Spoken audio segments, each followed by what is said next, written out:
Hello friends, आज की इस करंट अफेयर की रिवीजन सीरीज में 25 क्वेश्चन लाए हैं जो बहुत सारे एग्जाम में हेल्पफुल होंगे। जैसे पीसीएस लेवल का कोई भी एग्ज़ाम या वनडे एग्ज़ाम हो गया, जितने भी वनडे एग्ज़ाम हैं आप इसमें आपको बहुत हेल्प मिल सकता है। देखिए, ये ग्रीन हाइड्रोजन चर्चा में क्यों है, पहले उसको देख लेते हैं कि ये क्यों चर्चा में आया। तो एक रिपोर्ट आया है, जो उस रिपोर्ट में क्या है कि भारत को जो हरित हाइड्रोजन अर्थव्यवस्था है उसमें एक संभावना है ग्लोबल लेवल पर आगे जाने का। वैश्विक अग्रणी का मतलब ग्लोबल लेवल पर, वर्ल्ड लेवल में आगे जाने पर भारत को एक संभावना है कि इसको स्थापित कर सकता है हरित हाइड्रोजन को, जिसके पास वर्ष 2030 तक वैश्विक बाजार का 10% हिस्सा प्राप्त करने और प्रति वर्ष 10 मिलियन टन निर्यात करने की क्षमता है, अगर ठीक से लागू किया जाए तो। एक रिपोर्ट में आया है, इसीलिए क्वेश्चन इंपॉर्टेंट हो जाता है देखने के लिए। तो देखिए, इससे रिलेटेड क्या क्वेश्चन है। क्वेश्चन नंबर 1, ग्रीन हाइड्रोजन किस प्रक्रिया से तैयार की जाती है। तो green hydrogen thermal cracking, electrolysis, carbon capture या हाइड्रो क्रैकिंग। तो ये है इलेक्ट्रोलाइसिस प्रक्रिया द्वारा तैयार किया जाता है। Option number B is right answer. Electrolysis क्या होता है उसको देख लेते हैं। ग्रीन हाइड्रोजन जो है उस हाइड्रोजन को कहा जाता है जो इलेक्ट्रोलाइसिस प्रक्रिया से तैयार किया जाता है। इसमें नवीकरणीय ऊर्जा स्रोत जैसे कि हवा, सूरज की किरणें, जल विद्युत का उपयोग करके जो जल का अणु है H2O को हाइड्रोजन और ऑक्सीजन में विभाजित कर दिया जाता है। इसे बायोमास गैसिफिकेशन की प्रक्रिया से भी तैयार किया जा सकता है, जिसमें बायोमास को हाइड्रोजन समृद्ध गैस में परिवर्तित किया जा सकता है। इससे रिलेटेड क्वेश्चंस और देख लेते हैं। इलेक्ट्रोलाइसिस की प्रक्रिया में जल अणु को किस में विभाजित किया जाता है। कार्बन और हाइड्रोजन में, ऑक्सीजन नाइट्रोजन में, हाइड्रोजन और ऑक्सीजन में या सल्फर हाइड्रोजन में। तो जल के अणु को तोड़ना है, H2O को तोड़ना है, तो हाइड्रोजन और ऑक्सीजन में टूटेगा। हाइड्रोजन और oxygen, option number C is right answer हो जाएगा। क्वेश्चन नंबर 3 है, ग्रीन हाइड्रोजन बनाने के लिए किस प्रकार के ऊर्जा स्रोत का प्रयोग किया जाता है। जीवाश्म ईंधन, नवीकरणीय ऊर्जा, परमाणु ऊर्जा या थर्मल ऊर्जा। Option number B is right answer, नवीकरणीय ऊर्जा। पीछे अभी जस्ट देखे हम लोग।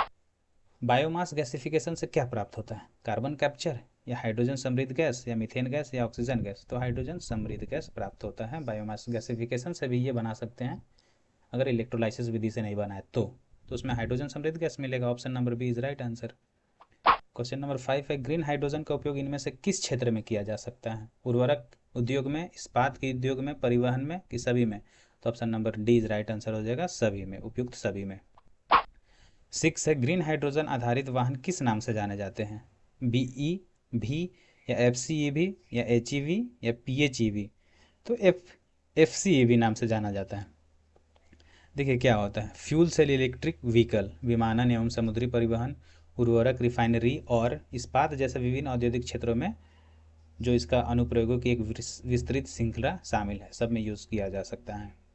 क्वेश्चन नंबर 7 है, ग्रीन हाइड्रोजन का उपयोग किस परिवहन क्षेत्र में सबसे ज़्यादा संभावित है। तो नौवहन में सबसे ज़्यादा संभावित है, बस सेवा में नहीं, मेट्रो में नहीं, साइकिल में नहीं। Option number A is right answer. Question number 8 है, ग्रीन हाइड्रोजन का उपयोग किस बिजली उत्पादन में किया जा सकता है।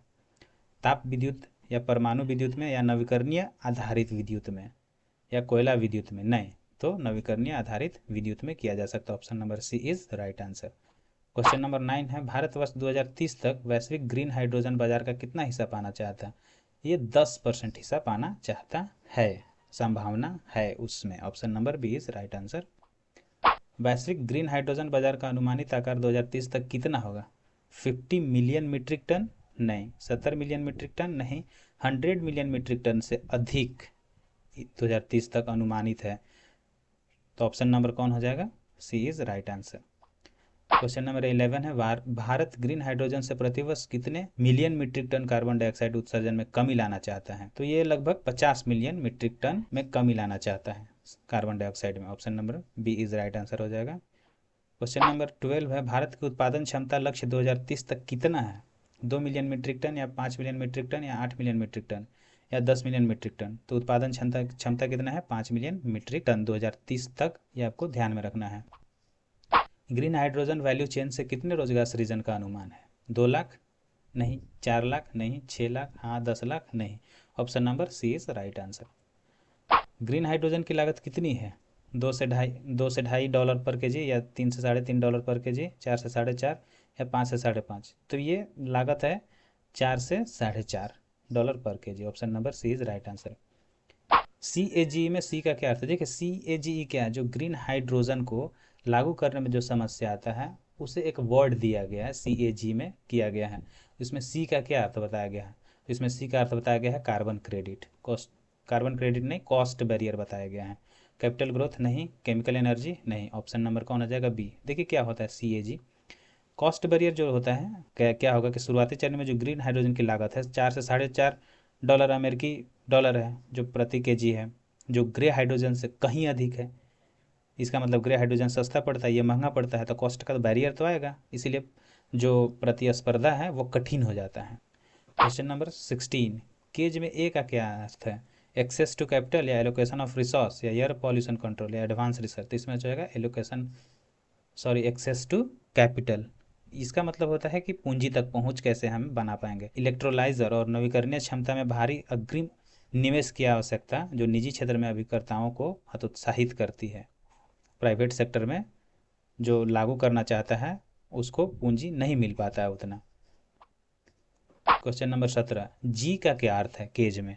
ग्लोबल ट्रेड या गैप्स इन इंफ्रास्ट्रक्चर या ग्रीन ग्रोथ या गैसिफिकेशन प्रोसेस। तो ये हो जाएगा गैप्स इन इंफ्रास्ट्रक्चर। ये क्या होता है? और संरचना की खामियां, परिवहन पाइपलाइन, भंडारण और रिफ्यूलिंग नेटवर्क की कमी कारण इसे अपनाने में देरी हुई है। इस कारण से ये देखा जाता है कि प्रॉब्लम है। क्वेश्चन नंबर 18 में ई का क्या अर्थ है केज में? Economic viability issue, energy storage या एमिशन कंट्रोल या इलेक्ट्रिक ग्रिड। ये सब तो नहीं होगा, क्या होगा? इकोनॉमिक वायबिलिटी इशू इसमें आएगा। देखिए क्या आएगा? आर्थिक व्यवहार्यता संबंधी समस्याएं। कार्बन मूल्य निर्धारण तंत्र जो है उसमें देरी के कारण जीवाश्म ईंधन आधारित हाइड्रोजन कृत्रिम रूप से सस्ती बनी रहती है। ठीक है, जीवाश्म ईंधन आधारित जो हाइड्रोजन है आर्टिफिशियल रूप से सस्ता होता है, जिससे ग्रीन हाइड्रोजन के प्रतिस्पर्धा कमजोर हो जाता है। जहाँ पे प्रतिस्पर्धा कंपटीशन नहीं है वहाँ पे मार्केट नहीं चल पाता, चाहे किसी भी फील्ड में आप जाएँ। जहाँ ज़्यादा कंपटीशन हो गया ज़्यादा मार्केट चलता है। 19, पावर रणनीति में पी का मतलब क्या है? देखिए लागू करने के लिए केज में बताया गया था, CAGE में, और इसका सॉल्यूशन किस में दिया गया है? पावर में दिया गया है। तो पी का यहाँ पे क्या मतलब है? क्या मतलब है? प्राइसिंग कार्बन, पावर प्लांट या पॉलिसी रिफॉर्म्स या पब्लिक इन्वेस्टमेंट। तो इसमें pricing carbon, option number A is right answer. ये क्या होता है कि कार्बन का जो मूल्य निर्धारण है, कार्बन जो टैक्स है, बाजार तंत्र को शीघ्र लागू करना है, उसको जल्दी से जल्द लागू कर सकें, ताकि जीवाश्म ईंधन के साथ जो समान बराबर रूप से कंपटीशन है सुनिश्चित किया जा सके। ओ का क्या अर्थ है पावर में? Offshore project, obligation mandate, operational efficiency या ऑर्गेनिक एनर्जी। तो ऑब्लिगेशन मैंडेट, इसमें क्या है कि अनिवार्य दायित्व, जो दायित्व है उसको अनिवार्य रूप से निभाइए। कठिन क्षेत्रों में इस्पात, उर्वरक शोधन में हरित हाइड्रोजन खरीद दायित्वों को लागू करना। सब में कि आपको मैंडेटरी है कि आप इन सब उद्योगों में इनको खरीदने के लिए दायित्व को लागू कर दें। क्वेश्चन नंबर 21 है, पावर रणनीति में डब्ल्यू का क्या आशय है? विंड पावर या विडेन इंफ्रास्ट्रक्चर बेस या वर्ल्ड ट्रेड या वेस्ट मैनेजमेंट। तो इसमें क्या हो जाएगा? विडन इंफ्रास्ट्रक्चर बेस। ये क्या होता है? अवसंरचना का विस्तार। यूरोपीय संघ, जापान, दक्षिण कोरिया जैसे साझेदारों के साथ इलेक्ट्रोलाइजर की क्षमता, भंडारण, परिवहन, पाइपलाइन और निर्यात गलियारों का निर्माण करके हम आसानी से संरचना का इंफ्रास्ट्रक्चर का विस्तार कर सकते हैं। क्वेश्चन नंबर 22 है, ई का क्या मतलब है पावर में? Energy expansion, economic reallocation, emission control या एम्प्लॉयमेंट ग्रोथ। तो ये इकोनॉमिक रीएलोकेशन करके हम आगे जा सकते हैं। कैसे? आर्थिक पुनः आवंटन, जीवाश्म ईंधनों से सब्सिडी हटा कर ग्रीन हाइड्रोजन को दे दीजिए।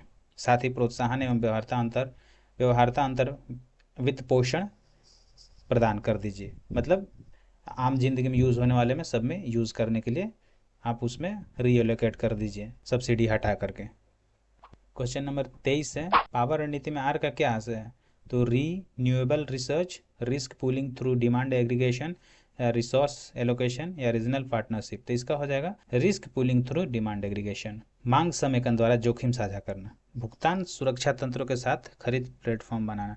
जो भुगतान करने के प्लेटफॉर्म हैं, जो भी प्लेटफॉर्म है, जैसे भी आप पैसा देते हैं ऑनलाइन, उनके साथ खरीदने के लिए एक प्लेटफॉर्म बना दीजिए कि वहाँ से वो खरीद सकें, ताकि जो एक विश्वसनीय अनुबंध है, मतलब मैनेजमेंट है, वो जो मार्केट में कंपटीशन है उसके मूल्य एक निश्चित मूल्य सुनिश्चित किया जा सके। भारत किन बंदरगाहों को ग्रीन हाइड्रोजन हब के रूप में विकसित कर रहा है? कांडला, पारादीप और तूतीकोरिन, या मुंबई, चेन्नई और कोची, विशाखापट्टनम, हल्दिया और कांडला, या कोलकाता, पारादीप और चेन्नई। तो इसका ऑप्शन नंबर ए हो जाएगा। 25, ग्रीन हाइड्रोजन को प्रोत्साहित करने हेतु कौन सी योजना लागू की गई है? ग्रीन एनर्जी स्कीम, राष्ट्रीय हरित हाइड्रोजन मिशन, या ऊर्जा दक्षता योजना, या पर्यावरण सुरक्षा मिशन? कौन सा हो जाएगा इसमें? इसमें हो जाएगा राष्ट्रीय हरित हाइड्रोजन मिशन। यही योजना लागू किया गया है ग्रीन हाइड्रोजन को प्रोत्साहित करने के लिए, आगे बढ़ाने के लिए। तो ये 25 क्वेश्चन थे। आप कमेंट सेक्शन में ज़रूर बताएं कि ये जो सीरीज़ है एमसीक्यू का और करंट अफेयर का, आपको अगर अच्छा लगता है तो मैं रोज़ लेकर के एक सीरीज़ आऊँगा। रोज़ के करंट अफेयर मैं आपको लगभग 20 से 25 या 10 क्वेश्चन रोज़ प्रोवाइड करा दूंगा, जैसे आपकी नीड होगी। आप अगर बताएंगे तो मैं और भी मोटिवेट होकर आपको और बहुत सारा कंटेंट प्रोवाइड करने के लिए मैं तैयार हूँ।